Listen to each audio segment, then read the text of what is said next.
We've been speaking through these days about the centrality of being able to listen, that we're listening inwardly for ourselves and with each other, with that kind of inquiry of what really in this moment most serves freedom, really what wakes us up. And we do that with the practice. And then many of you might know the Buddha described 86,000 pathways to that freedom.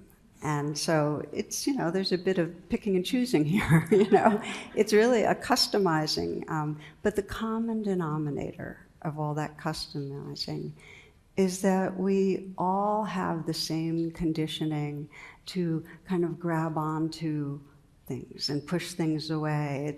Annie Lamott says, my mind is my main problem almost all the time. I wish I could leave it in the fridge when I go out, but it likes to come with me. So here we are, and we've got this conditioning that we're working with, hopefully with a whole lot of heart. And one of the maps that I love, there's all these different metaphors, but for how practice wakes us up, comes from a myth, a Polynesian myth that some of you may remember, because I love to share it. It's one that I keep returning to in my own practice, where the mother of the tribe regularly goes to the river to shed her skin. And one such time, her old skin got caught on a branch. And she goes back to the village, and her teenage daughter sees her and gets completely freaked out, because this is not the mother she's familiar with. And she can barely recognize her, and she says she's really frightened. And her mother tries to comfort her, but her daughter's distressed and angry. So in order to soothe her fear, the mother goes back down to the river, seeks her old skin, she finds it on that branch, puts it back on. And as the myth goes, from that day on, humans lost their ability to be immortal, to be fully alive in the present moment. I think that one way of understanding that, and this is Nietzsche, is that the snake that cannot shed its skin perishes. And that we are in an ongoing process of shedding skin of all the identities we're holding to. Every time we notice a thought and we wake up out of that thought, we're shedding a skin.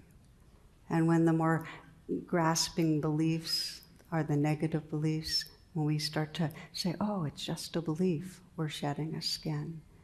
And in the deepest ways, the skin's really the identities that keep us small. And we're on this path of waking up from those identities. And it's kind of like the caterpillar in the cocoon, just waking up beyond the cocoon.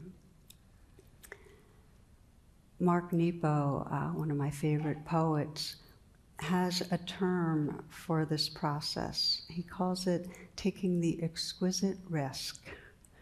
And I think those are such wonderful terms, because we can sense in the word exquisite this kind of beauty and excellence and sensitivity and responsiveness of being without that hardened, defended armoring of our skin. And risk, well, from the perspective of the little self, this is really scary stuff, that we're taking this chance to be vulnerable, basically willingness to feel. So it takes courage.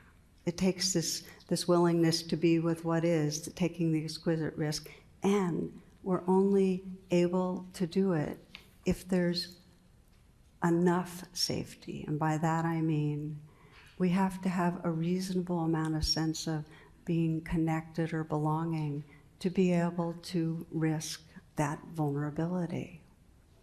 And so our practice, in a way, and you can see this in Vipassana, which is really the source of our basic ways of teaching mindfulness, and in other Buddhist meditation practices too.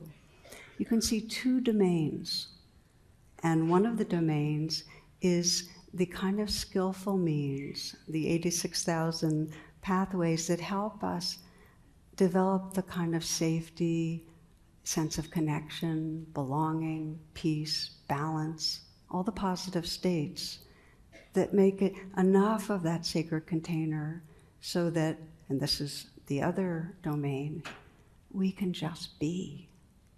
Choiceless awareness.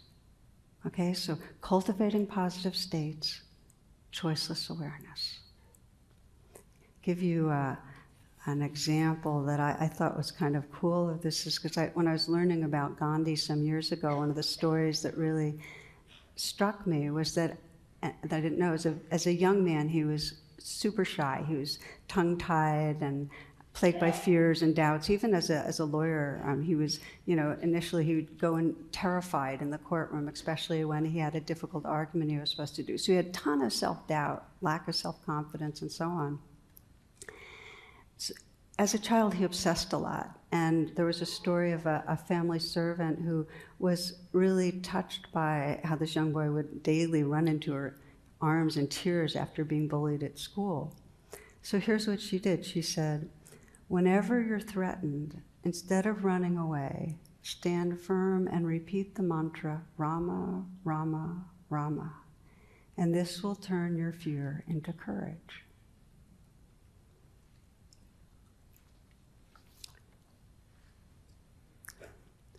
What I love about that story is that Rama, Rama, Rama is a skillful means. It's a way of feeling his connectedness to the divine or the sacred, which could then allow him that exquisite risk of being one of the most courageous, present, fully there beings around. And so it is that we develop our different skillful means, and each one of us customizes, and we listen in to sense, well, what's going to work? Is it going to really be best for me to pay attention to the breath, to have that collecting and quieting, so then I can let go and open? Or for others, is it metta? Is, using this phrase or having this image going to help me to open my heart and relax some of those fears so then I can really rest in loving presence? We feel our way in. The common denominator is that there is some quality of what we call wise effort. And just going to be speaking a bit more about wise effort because I think at the very beginning of the path, it's the central thing. In the middle of the path, it continues to be the central thing. And even the most experienced meditators I know are finding their way into what does it really mean to make a wise effort in practice. And for me, and we'll sometimes, it's like not striving, but not being lazy. The key piece is that wise effort, whatever the skillful means, moves us towards no effort, towards being. That's the radical element in wise effort. So I want to let you know that about 2 weeks ago, I was really reflecting deeply about this, about what that balance of wise effort is, so that you're customizing and you're balancing and finding the peace and the heart and so on, so that you can let go and really be here. And I was reflecting on that in the shower, because I reflect in the shower sometimes. And in the midst of it, I was sensing that movement into beingness. And I realized that at those moments, I was slathering my hair with shaving cream.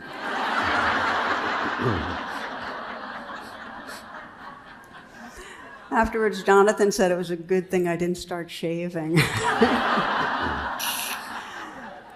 I have to tell you that when I realized what I'd done, my very first thought was, this is something I'm never going to tell anyone. Honest. Maybe you were ready to become a nun. Exactly. You never know. The next exquisite risk.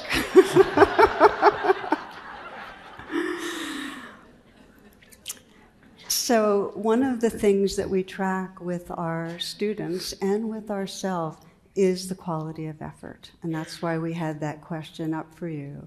Because when we bring a mindful attention to, well, what is the quality of effort right now? As you know, sometimes we'll find that there's that tightness and we're striving, and underneath there's this undercurrent of judgment that I'm not there, I'm not enough, something else has to happen. Okay, so that's one. And it leads to chronic doing, because the more they're striving, the more we still aren't there. Okay? And then the other, as we know, the other extreme is when we're completely disengaged. And it could be lazy, it could be that we're just avoiding or resisting.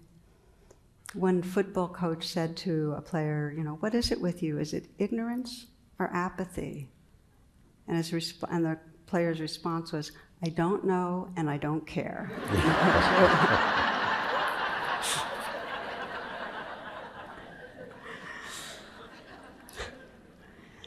So we are bringing our attention to the quality of effort and noticing that when there's unwise effort in either direction, there is going to be a judgment. We're going to think, I'm not doing it right.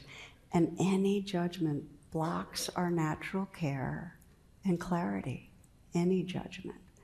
So when we're working with ourselves and others, come back to what matters. Keep inviting the reflection back to, how come are you doing this? You can't lose. What is it about this that really matters? And the second piece is to keep an eye on the trajectory of that effort. Because as I mentioned before, the wisest effort leads to non-doing. And the given is that every one of us has tangles, has the conditioning that needs some skillful means. We need ways of paying attention that are going to untangle the tangles, but not to get addicted to our skillful means. In many shamanic societies, if you came to a medicine person complaining of being disheartened, dispirited, or depressed, they would ask one of 4 questions. When did you stop dancing? When did you stop singing? When did you stop being enchanted by stories? When did you stop finding comfort in the sweet territory of silence?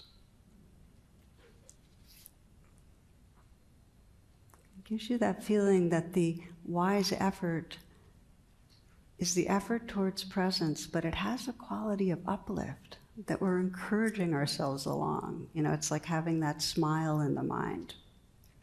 So the last piece I want to wrap up with is that we're encouraging this effort in the direction of non-doing.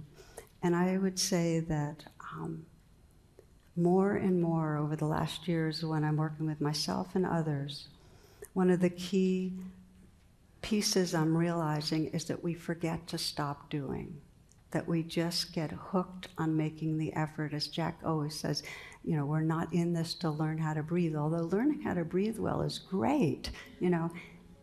There is a deeper intention, which really is that shedding, that letting go that allows what's always and already here to completely unfold itself, to express, to really come home to that loving awareness and inhabit it.